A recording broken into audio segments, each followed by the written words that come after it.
You're watching the Moto G Stylus Disassembly, and if you want to see the Moto G Power Disassembly, make sure you click on that iCard above or click the link in the description.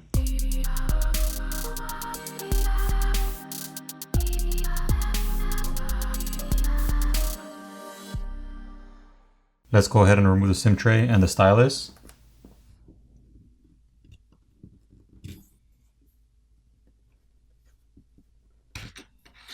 So here's your stylus.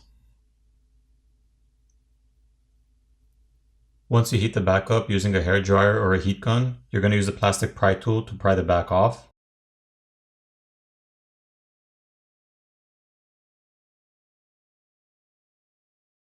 Now once the back plate is loose, don't pull it off yet because your fingerprint reader is still attached underneath and the cable for it is very short. So you're going to actually have to pry the fingerprint reader off from the back plate. Just heat up this area and you can push it in and it'll peel off.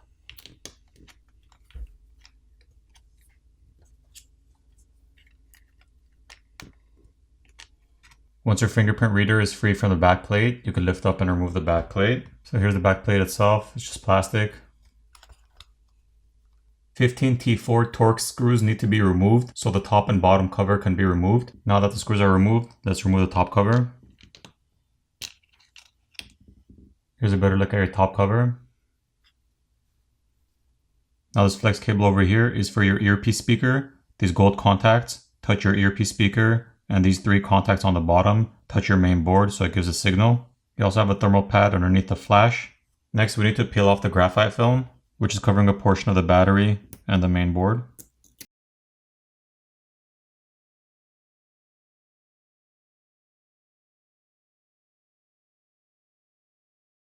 At this point, we can disconnect the battery cable. Now we can go ahead and disconnect the rest of the cables. Let's start off by removing the fingerprint reader.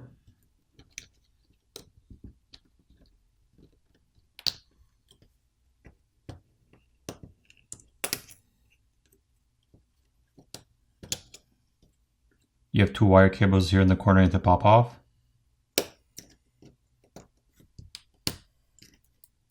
There's a copper tape here we need to peel off that's covering the connector for the front-facing camera. Now we can disconnect and remove the front-facing camera. Here's a better look at your front-facing camera. Now we can disconnect the three back cameras.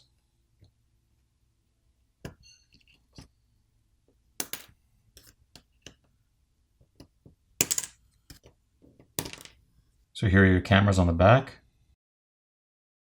You have one T4 screw over here holding your main board down. Once that screw is removed, we can lift up and remove the main board.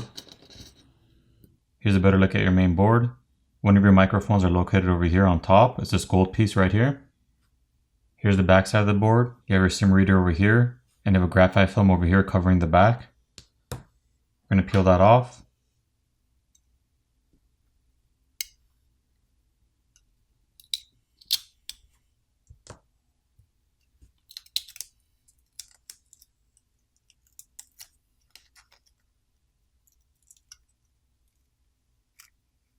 Peeling the copper tape off reveals the thermal pad underneath that's on top of the processor.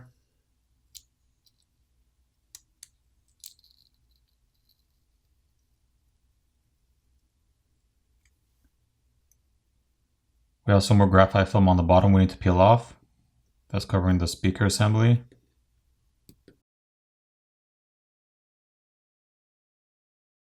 Now we can lift up and remove the speaker assembly. Here's a better look at that. You have two wire cables on the charger port board you need to pop off.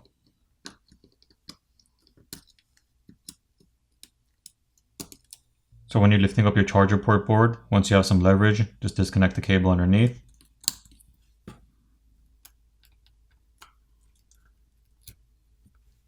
So here's your charger port board with a charger port right here, and you have your headphone jack over here.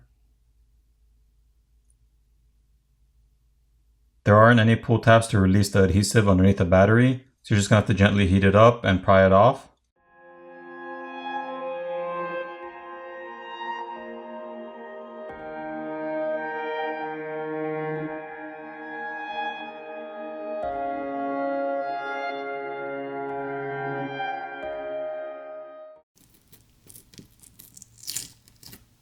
here's a better look at your battery.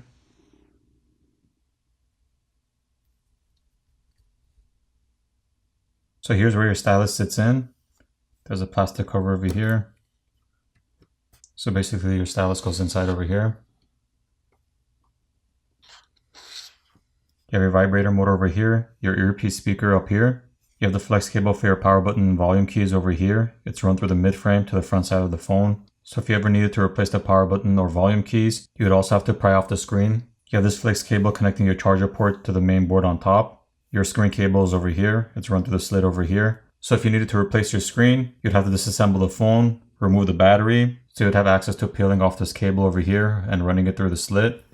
You'd heat the front of the phone up, pry the screen off, and then you would apply your new screen and just reverse the whole process. So let's just say you're really crazy about the battery and you need to have that 5000 mAh battery life from the Moto G Power in your Moto G Stylus. If you really wanted to, you would be able to connect the battery from the G Power to the G Stylus since it's the same connector and pretty much the same layout and same board. However, it would require some heavy modification to the phone. You'd need to get rid of the stylus itself entirely and then use a Dremel or something else to cut portions of the metal frame on the inside and a little portion of the speaker assembly over here on the top, so you'd be able to fit the larger battery in the enclosure. However, it does work.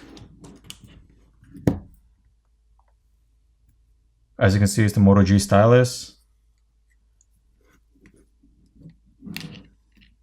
And it's connected with the G Power 5000 mAh battery. So here are the two batteries next to each other. You have the Moto G Power battery, which is the KZ50 on top, and you have the smaller 4000 mAh battery from the G Stylus, which is the KX50 down here. If you put them on top of each other, you can see there's a size difference.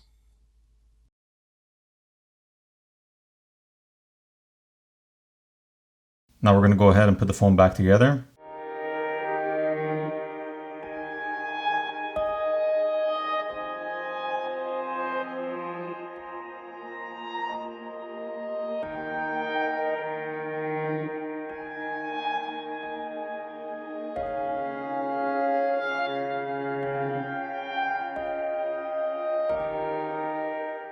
Once all your screws are back in place, apply new adhesive and reapply your back plate.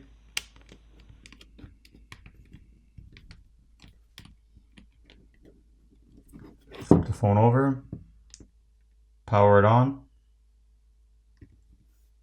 and you're done. Hope you guys enjoyed the video, and if you guys want to see the Moto G Power disassembly, click on the link in the description or in the info card, and make sure to subscribe and click on the notification bell so you'll be notified the next time I upload a video. Thanks again for watching, guys, and I'll see you guys in the next video.